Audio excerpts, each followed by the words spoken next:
기다림은 축복입니다 라는 제목으로 함께 하나님의 말씀 나누겠습니다. 사울과 그의 아들 요나단까지 블레셋과의 전쟁에서 죽음을 맞이합니다. 이로 인해서 이스라엘의 왕이 없어진 거예요. 이 정권에 공백이 생겼다는 겁니다. 이스라엘이 한 번에 왕을 잃고 또 왕세자를 잃었으니 얼마나 혼란스럽고 복잡하겠습니까?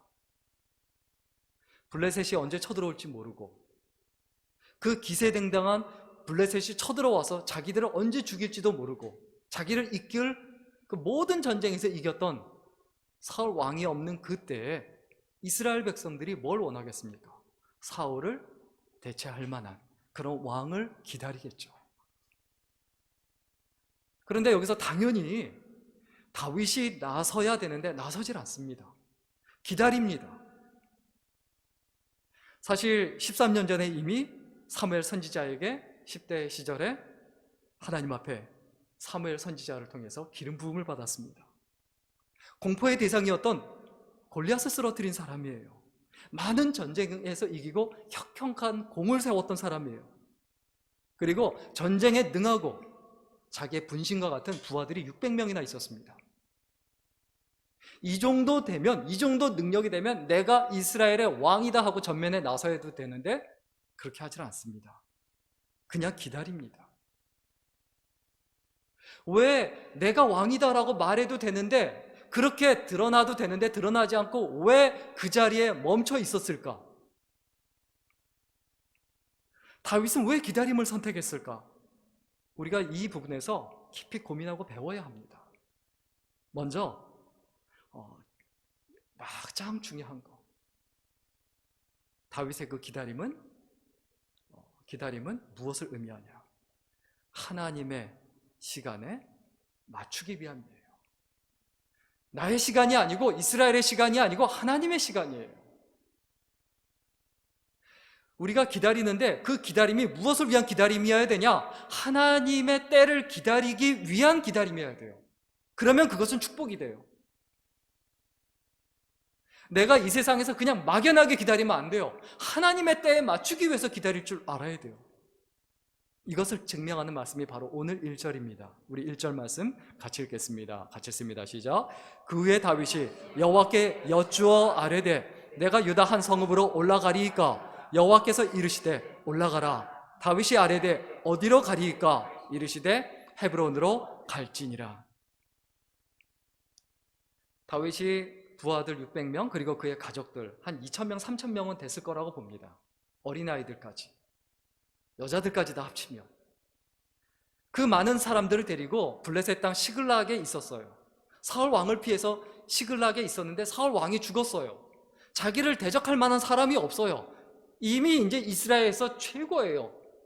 그런데 거기서 자기 스스로 최고라고 여기지 않고 하나님께 기도합니다. 뭐라고 기도합니까? 내가 유다의 한 성읍으로 올라가겠어야 합니까? 아니면 그냥 있을까요? 그때 하나님께서 올라가라 라고 말씀하십니다. 그런데 다윗이 또 묻습니다. 어디로 갈까요?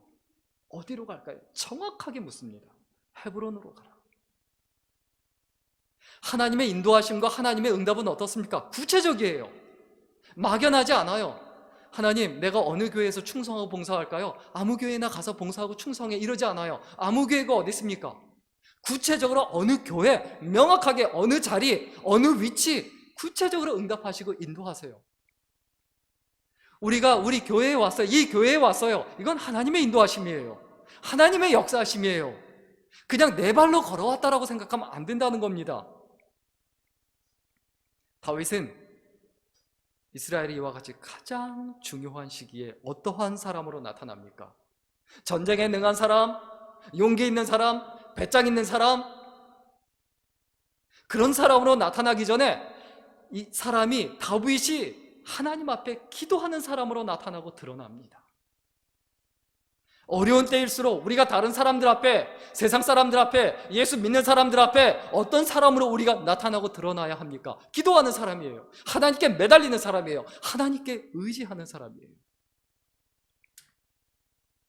오랜 시간 동안 고난을 통해서 다윗이 배운 게 있어요. 그게 뭡니까? 잠잠히 하나님을 참아 기다리는 법을 배웠습니다. 자기 시간이 아니라 기다리면서 하나님의 때, 하나님의 시간에 맞추는 법을 배웠다는 거예요. 그래서 시편에 보면 끊임없이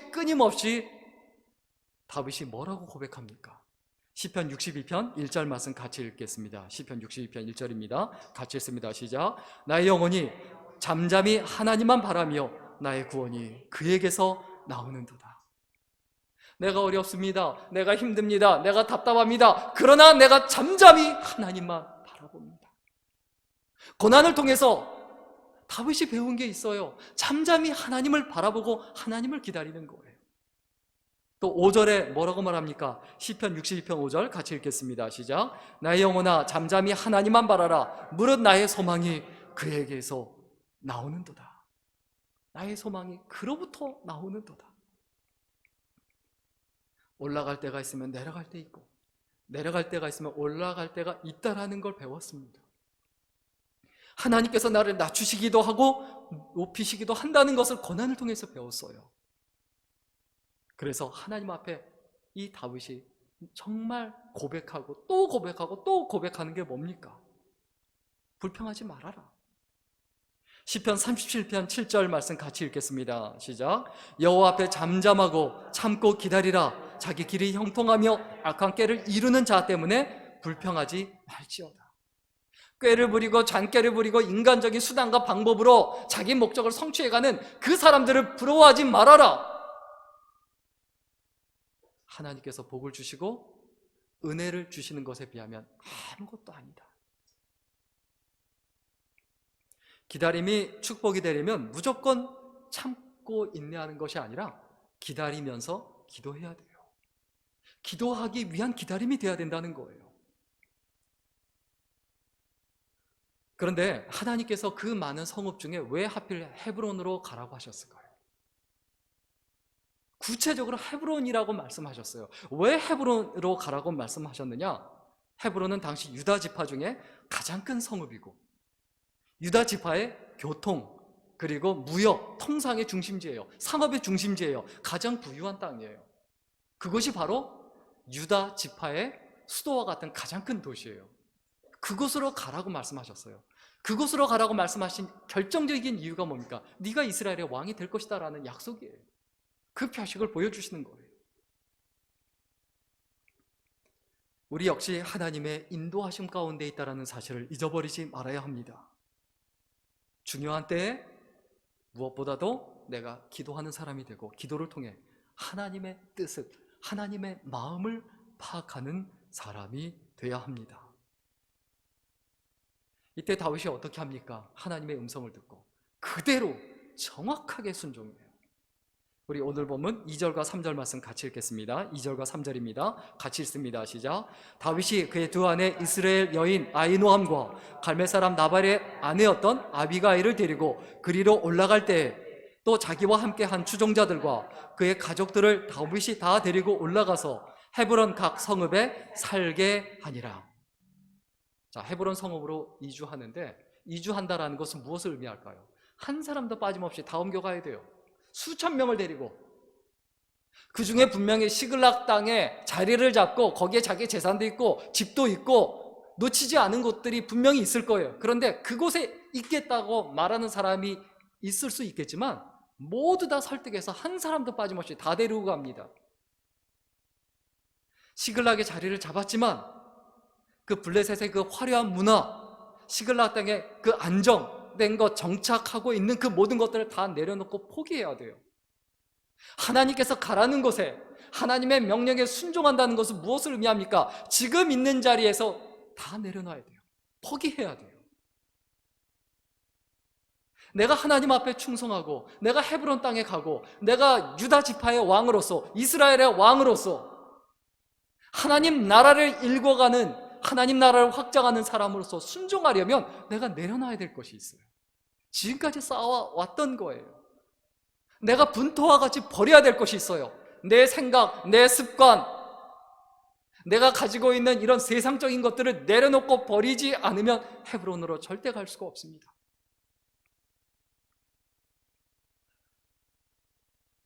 헤브론으로 간다라는 것은 헤브론에 가서 또 새롭게 읽어야 한다는 것이고, 또 어떤 도전과 어떤 위협이 있을지 모릅니다.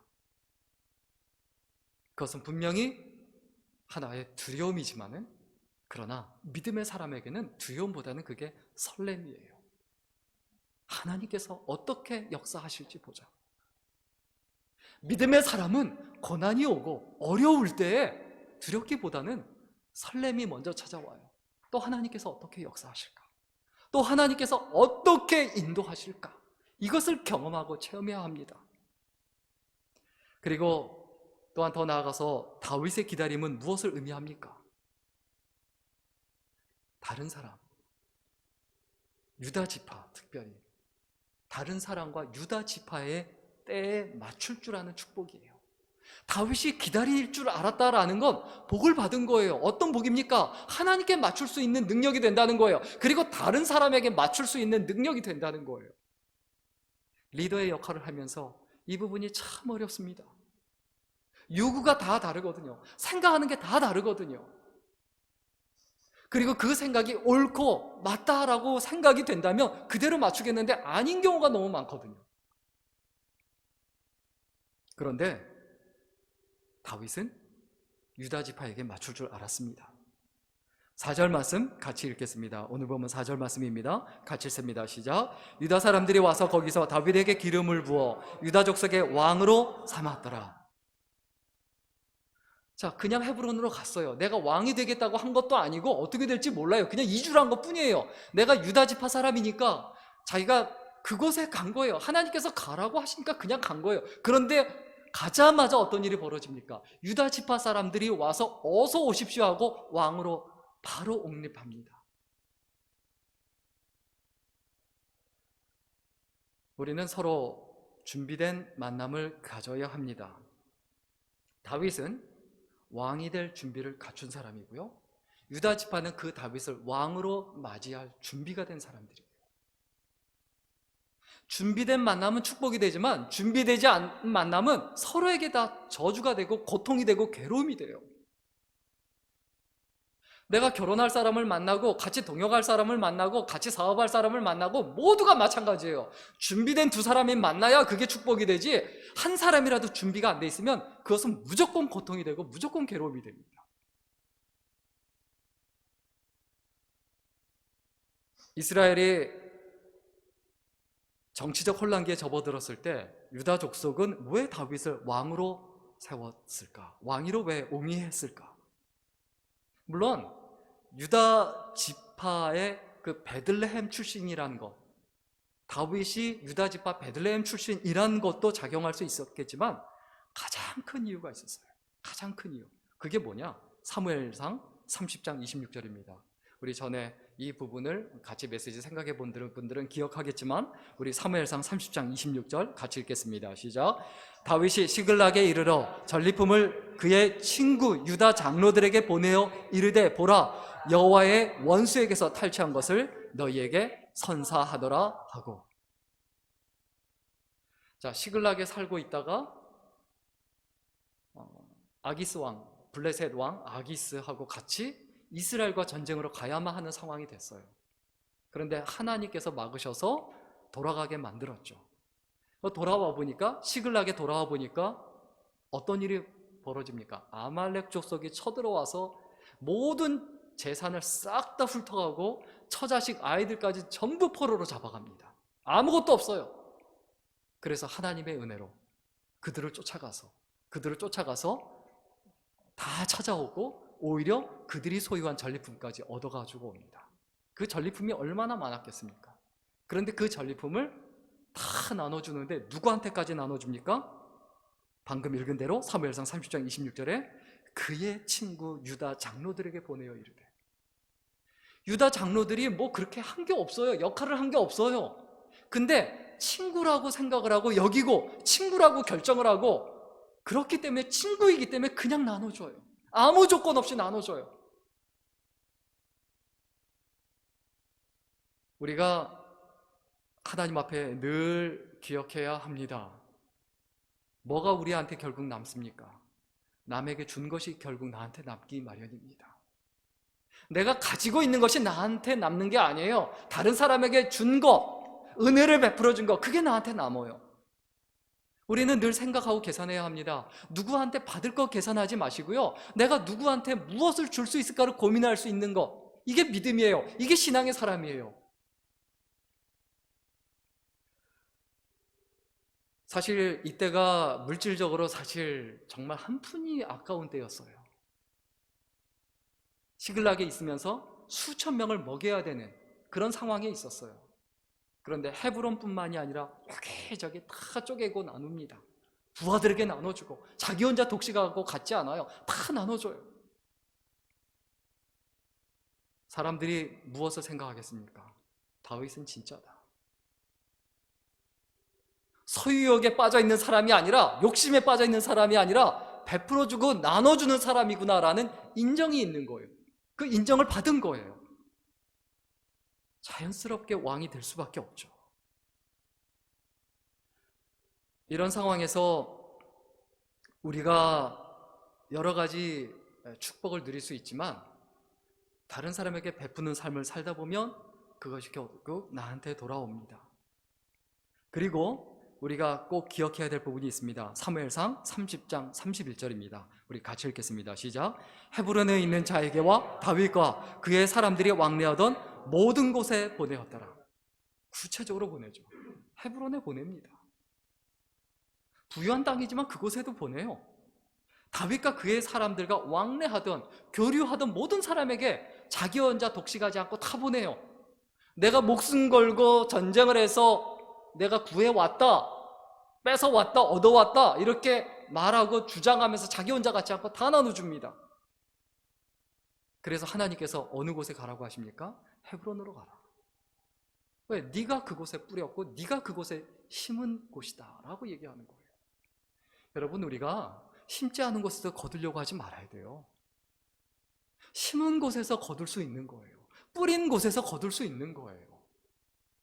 내가 하나님 앞에 계산하지 않고 하나님 앞에 내가 시간을 들여서 모든 것을 들여서 충성하고 봉사한 곳, 그리고 나눠준 것, 베풀어준 것, 하나님께서 그곳에 보내세요. 그곳에서 열매를 맺게 하세요. 전도서 11장 1절 말씀입니다. 우리 같이 읽겠습니다. 같이 읽습니다. 시작. 너는 내 떡을 물 위에 던지라. 여러 날 후에 도로 찾으리라. 떡을 어디에 던지라고요? 물 위에 던지라. 이건 히브리인들의 속담이에요. 네 음식을 가난한 사람들한테 도와주고 던져줘라. 물 위에 던지라는 얘기 뭡니까? 물 위에 던지면 다시 돌아오지 않거든요. 다시 받을 생각하지 말고, 계산하지 말고 그냥 주어라. 그냥 줘라. 그러면 네가 여러 날 후에 도로 찾으리라. 하나님께서 찾게 하신다는 거예요. 다윗이 그런 삶을 살았어요. 그 전리품을 나눠줬어요. 그 전리품을 나눠줬는데 무엇으로, 어떤 축복으로 도로 찾습니까? 유다 지파의 왕이 됩니다. 그리고 이스라엘 민족 전체의 왕이 되는 결과에 이르게 됩니다. 인생이 잘 풀리지 않는 사람은 실수를 계속, 똑같은 실수를 반복합니다. 그 실수가 뭐냐? 자기 때에 맞춰요. 자기 시간에 항상 맞춰요. 자기 자신에게 늘 맞추길 원해요. 그래서 내 말을 들으라고 하고 내 때에 맞추려고 해요. 절대로 좋은 친구 될 수 없고, 좋은 이웃 될 수 없고, 다른 사람을 통해 복을 받을 수가 없어요. 하나님은 사람을 통해서 복을 주시거든요. 사람을 통해서 복을 주시는데 그 사람, 축복의 통로를 잡지를 못해요. 인생이 잘 안 풀리는 사람은 어떻습니까? 말을 잘 못하는 사람의 특징이 뭡니까? 말을 잘 못하는 사람, 자기가 하고 싶은 말만 해요. 상대방이 듣고 싶은 말은 하지 않아요. 사람의 마음을 잡는 가장 기본적인 원칙이 뭡니까? 나의 때가 아니고 그 사람의 때, 그 사람이 필요할 때, 나는 좀 어렵고 힘들지만 그 사람이 더 필요하다면 그곳에 줄 줄 아는 거, 그리고 내가 이와 같이 나누는 사람이다라는 이런 어떤 정체성을 분명히 드러내야 되죠. 이렇게 하자 어떤 일이 벌어집니까? 오늘 보면 4절 후반부터 또 5절까지 같이 좀 읽겠습니다. 어떤 사람이 붙어요? 같이 읽습니다. 시작. 어떤 사람이 다윗에게 말하여 이르되 사울을 장사한 사람은 길르앗 야베스 사람들이니이다 하매 다윗이 길르앗 야베스 사람들에게 전령들을 보내 그들에게 이르되 너희가 너희 주 사울에게 이처럼 은혜를 베풀어 그를 장사하였으니 여호와께 복을 받을지어다. 자, 길르앗 야베스 사람들은 어떤 사람들입니까? 사울 왕에게 은혜를 입어요. 사울 왕에게 은혜를 입어서 완전히 사울 왕의 사람이에요. 그래서 목숨을 걸고 성벽에 걸려있는, 목도 없이 목은 잘려나가고 몸뚱아리만 다 발가벗겨서 성벽에 걸려있는 사울 왕의 시신과 그리고 그의 아들들의 시신을 다 거두옵니다. 블레셋 사람들한테 잡힐 수 있기 때문에, 죽을 수 있기 때문에 밤에 몰래 가서 그 일을 합니다. 그리고 그 일을 행했다고 누가 다윗에게 이야기합니다. 자, 길르앗 사람들, 길르앗 야베스 사람들 입장에서 어떤 생각이 들까요? 우리가 사울 편이니까, 원수 같은, 다윗의 원수 같은 사울 편이니까 이젠 우리를 죽일 수도 있겠구나, 이런 생각을 하지 않을까요? 두려움에 떨고 있었어요. 그때 다윗이 그 말을 듣고 전령을 보내서, 사자를 보내서 뭐라고 말합니까? 너희들이 너무너무 잘했다. 하나님의 종을, 하나님께 기름 부음 받아 세운 사람의 그 시신을 그렇게 목숨을 걸고 걷어주고, 그리고 의리를 지키고, 그리고 은혜를 잊지 않는 너희들은 정말 복 있는 사람이다. 길르앗 야베스 사람이 사울 왕에게 은혜를 입었거든요. 목숨을 걸고 전쟁을 해서 길르앗 야베스 사람들을 구해줬거든요. 그걸 잊지 않고 그 은혜를 갚았고 그것을 칭찬하는 거예요. 어떤 사람이 인정받고 칭찬받습니까? 은혜를 잊지 않는 사람, 의리를 저버리지 않는 사람. 그리고 다윗이 또 뭐라고 말합니까? 오늘 보면 6절 같이 읽겠습니다. 6절입니다. 같이 읽습니다. 시작. 너희가 이 일을 하였으니 이제 여호와께서 은혜와 진리로 너희에게 베푸시기를 원하고 나도 이 선한 일을 너희에게 갚으리니. 다윗의 이 마음과 자세와 태도를 보세요. 원수로 여기지 아니하고 하나님 앞에서 해석을 하고 잘했다고 칭찬해주고 하나님께서 갚아주실 것이다. 그리고 나도 너희들에게 그 선의에 갚을 것이다. 우리가 이 땅에 살아가는 동안에 하나님 앞에 간절한 소원이 있어야 됩니다. 하나님, 내게 복을 주옵소서. 내 수단과 방법이 아니라, 내 잔머리가 아니라, 내 비열함이 아니라 하나님께 복을 받아야 돼요. 그러면 하나님께서 어떤 사람에게 복을 주시는지 성경을 분명히 보셔야 돼요. 그리고 눈을 뜨고 열어서 이 세상에 살아가는 믿음의 사람 중에 어떤 사람이 하나님께 복을 받고 어떤 사람이 하나님께 은혜를 입는지 명확하게 봐야 돼요.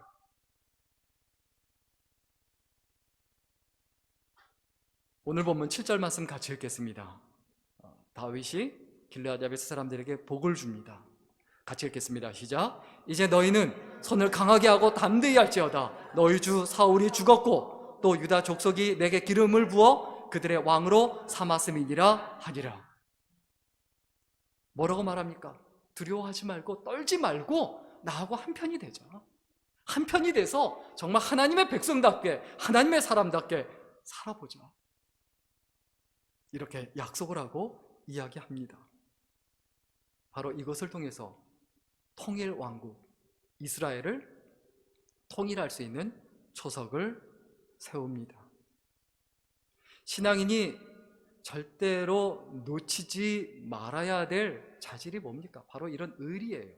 은혜 갚는 거예요. 은혜를 입지 않는 거예요. 이런 신의를 저버리면, 믿음을 저버리면 사람 결국 무능해져요. 그 쓸모가 없는 사람이 되는 거예요. 신앙인이 무능해지면요, 무능해진다는 것은 뭡니까? 어려움이 닥쳤을 때 믿음을 저버린 사람, 의리를 저버린 사람은 도와줄 사람이 없어요. 무엇을 의미합니까? 어려움에서 못 벗어나요. 그리고 은혜를 갚지 않는 사람, 은혜를 잊어버린 사람, 그 사람도 무능해져요. 또 다른 은혜를 입지 못하거든요. 능력은 있어도 의리를 지키지 않는 사람은 기껏해야 배신자밖에 안 됩니다. 그런데 능력은 조금 부족해도 신의가 있는 사람은 결정적인 순간에 큰 힘이 됩니다. 결국 우리가 함께 어울려야 될 사람은 어떤 사람들입니까? 그 사람이 의리가 있는가? 정말 하나님을 사랑하고 하나님을 사랑하는 그 사랑에 근거한 그 의리가 있는가? 신의를 저버리지 않는 사람인가? 이걸 봐야 돼요. 우리가 이 땅에 살아가는 동안에 똑같이 우리 자신에 대해서도 돌아보고 점검해 봐야 합니다. 내가 의리를 지키는 사람인가? 신의가 있는 사람인가? 내가 믿을 만한 사람인가? 과거와 현재와 미래가 있습니까? 처음에는 좋았다가 나중에 안 좋은 사람 아닌가? 이랬다 저랬다 좋았다 안 좋았다 들쭉날쭉하는 사람은 아닌가? 아니면 처음부터 끝까지 변함이 없이 믿을 수 있고 신뢰할 수 있는 사람인가? 우리가 어떤 사람이 되어야 합니까? 처음부터 끝까지 믿을 수 있고 신뢰할 수 있는 사람이 되어야 되죠. 중간에 좀 실수할 수는 있어요. 중간에 좀 잘못할 수도 있어요. 그러나 사람은 완벽하지 않기 때문에 신의를 저버리지 않는 사람은 다 이해받고 용서도 받습니다. 한 가지 더, 다윗의 기다림은 어떤 기다림입니까? 이스라엘 민족의 시간, 이스라엘 전체가 준비될 수 있는 그 시간, 그 시간에 맞출 줄 아는 축복이 그의 기다림이었어요. 우리가 기다릴 줄 알아야 돼요. 아이와 어른의 차이가 그거예요. 아이는 기다리지 못해요. 어른이 되고 성장했다고 하면 나이만 든 거 말고요, 진짜 성장했다라고 하면 기다릴 줄 압니다. 상대방의 때에 맞출 줄 알아요. 그런데 다윗이 진짜 왕으로서 제목이 될 수 있었던 이유, 이스라엘 전체가 때가 되도록 기다립니다. 만약에 기다리지 않고 내가 왕이다라고 하면 어떻게 될까요? 군대 장관 아브넬과 반드시 전쟁을 하고 자기 민족끼리 동족 상잔의 비극이 일어났을 거예요. 다윗이 유다 지파의 왕으로 충실하게 살고 있을 때 이스라엘 나머지 지파 11지파에는 어떤 일이 있었느냐? 일종의 무혈 쿠데타가 일어났어요. 누가 왕노릇하고 있었느냐? 바로 사울의 군대 장관 아브넬입니다. 우리 오늘 본문 8절, 9절, 10절, 11절까지 같이 읽겠습니다. 8절부터 11절까지 같이 읽습니다. 시작. 사울의 군사령관 넬의 아들 아브넬이 이미 사울의 아들 이스보셋을 데리고 마하나임으로 건너가 길앗과 아술과 이스라엘과 에브라임과 베냐민과 온 이스라엘의 왕으로 삼았더라. 사울의 아들 이스보셋이 이스라엘 왕이 될 때 나이가 40세이며 2해 동안 왕위에 있으니라. 유다 족속은 다윗을 따르니 다윗이 헤브론에서 유다 족속의 왕이 된 날수는 7년 6개월이었더라. 자, 사울 왕이 죽고 그 다음에 다윗이 유다 지파의 왕이 됩니다. 유다 지파만의 왕으로서 7년 6개월을 보내요. 그런데 이스보셋이 몇 년 동안 왕을 했다고요? 2년 동안 왕을 합니다. 무엇을 의미합니까? 그 앞에 5년 동안 아브넬이 자기가 군대를 데리고 장악을 해서 이스라엘의 왕 노릇을 하고 있었다는 얘기예요. 만약에 그 상황 가운데서 다윗이 내가 왕이다 하고 나섰다면 어떻게 될까요? 반드시 전쟁이 일어납니다. 동족 상잔의 비극이 일어납니다. 그래서 다윗이 어떻게 합니까? 기다립니다. 이스라엘 민족 전체가 준비가 될 때까지 기다리는 거예요. 아브넬은 5년 동안 장악을 하고 있다가 여론에 밀려 어쩔 수 없이 이스보셋을 왕으로 세운 것으로 보입니다. 그 증거가 어디 있느냐? 이제 그 다음 장 또 생각해 보겠지만 사무엘하 3장 17절입니다. 사무엘하 3장 17절 말씀 우리 같이 읽겠습니다. 시작. 아브넬이 이스라엘 장로들에게 말하여 이르되 너희가 여러 번 다윗을 너희의 임금으로 세우기를 구하였으니. 자, 아브넬이 이스라엘 장로들에게 뭐라고 말합니까? 너희가 여러 번 다윗을 왕으로 세우자 계속 이야기하니까 자기 자리를 지키기 위해서 어떻게 한 겁니까? 이스보셋을 세워서 허수아비 왕을 세우고 자기가 섭정을 한 거예요. 그런데 그 의도가 그 뜻대로 이루어지질 않습니다.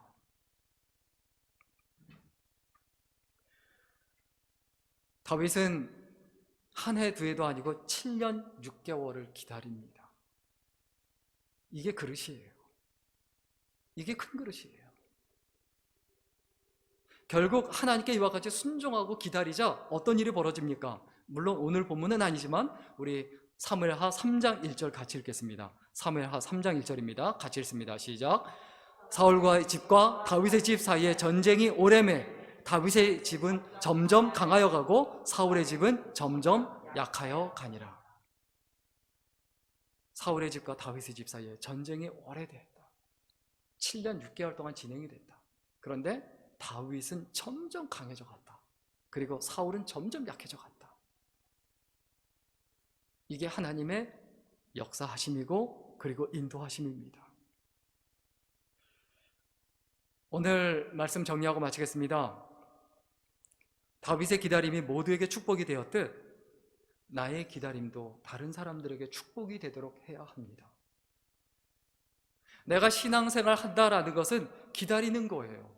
내가 전도할 대상을 정하고 그 사람을, 그분을 주 앞에로 이끌기 위해서 끊임없이 기다리는 것, 그 사람의 때에 맞추는 것, 이게 신앙인의 삶이죠. 우리가 예배를 사모하듯 평소에 우리가 어떤 사람, 한 영혼 구원하는 것, 이것이 하나님의 뜻이고 그게 예배니까 우리가 무엇을 기다리며 살아갑니까? 교회에서도 내가 책임지고 있는 영혼이 있습니다. 그 영혼을 기다리며 살아가는 것, 그리고 그 영혼을 위해서 기도하는 것, 이게 우리들의 삶이 되어야 되지 않을까요? 우리가 기다리면서 그냥 기다리는 기다림이 아니라 기도하는 기다림이 되어야 합니다. 그리고 기도하면서 하나님의 뜻을 분별해야 합니다. 그리고 하나님의 뜻을 분별한다라는 것은 무엇을 의미합니까? 은혜를 알고 그 은혜를 잊지 않고 그 은혜를 격려하고 북돋아 주는 사람, 그 사람이 다윗이었습니다. 다윗이 길르앗 야베스 거민에게 한 것처럼 행해야 할 것을 정확하게 행해야 합니다. 다윗이 하나님께 순종하고 헤브론에 있어야 할 그 장소에 정확하게 있었습니다. 왕이 되고 나서 제일 처음에 한 일이 뭡니까? 은혜를 깨닫게 하고 은혜를 알게 하는 거예요. 낙담하고 절망하고 두려움에 떨고 있는 길르앗 야베스 거민을 축복해주고 그들을 일깨워주고 그들에게 힘을 북돋아 준 거예요. 우리가 이와 같이 기다림 때문에 때로는 힘들고 답답할 수 있지만 하나님의 선하심을 믿고 기도하며 하나님의 은혜의 통로를 계속해서 열어가는 믿음의 사람, 그리고 하나님의 사람이 될 수 있기를 주의 이름으로 간절히 축원합니다.